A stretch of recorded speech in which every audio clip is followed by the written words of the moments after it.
আসসালামু আলাইকুম। আমি হচ্ছে এস এম মমিনুল ইসলাম। আমি কিশোরগঞ্জ থেকে আসছি হেয়ার ট্রান্সপ্লান্টের জন্য। আমার হেয়ারের ফল শুরু হয় হচ্ছে আপনার ২০১৯ থেকে শুরু হয়। তো এরকম একটা পরিস্থিতি ছিল যে মানে নিজের কনফিডেন্স লেভেলটা অনেক কম ছিল।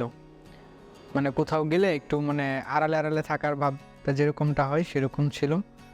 তো এরকম অনেক ঘাটাঘাটি করে এক পর্যায়ে দেখতে পারলাম যে নিউ রুটসের ভিডিওগুলো দেখলাম। দেখার পরে অনেক ইনফরমেশন নিয়েও এখানে আসি হচ্ছে আপনার ১ সপ্তাহ আগে। আসার পরে প্রত্যয় স্যারের সঙ্গে কথা বলি। বলার পরে উনি বলে যে এরকম করলে মানে রেজাল্টে ভালো আসতে পারে। সুপ্রেক্ষিতে হচ্ছে আপনার গতকালকে আমার সার্জারিটা হয়। সার্জারিতে যাওয়ার আগ মুহূর্তে আপনার যে ভয়টা ছিল, সেই ভয়টা আপনার ভিতরে যখন আপনার মানে ওটিতে যাওয়ার পরে আর সেটা কাজ করে নাই।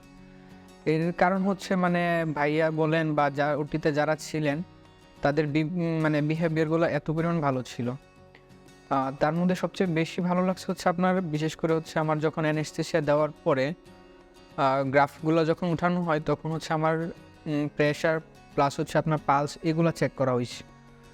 তো মানে ভিডিওতে দেখলে যতটুকু মনে হয় যে খুব ভয় বা কোনো সমস্যা হইতে পারে, আসলে যখন আসার পরে আর ওইরকমটা ফিল হয় নাই।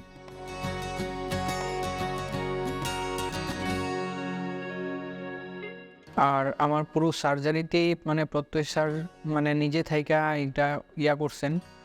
তার মধ্যে হচ্ছে আপনার প্রত্যয় স্যার মানে বারবারই অন্তত জিজ্ঞেস করছে যে আমি ঠিক আছে কিনা? এই ব্যাপারগুলা মানে অন্যরকম লাগছে। স্যার নিজের হাতে থাইকা মানে আমার সার্জারিটা করানো হইছে। তো আশা করি আল্লাহর রহমতে রেজাল্ট ভালো আসবে। বাকিটা হচ্ছে আল্লাহ পাকের ইচ্ছা।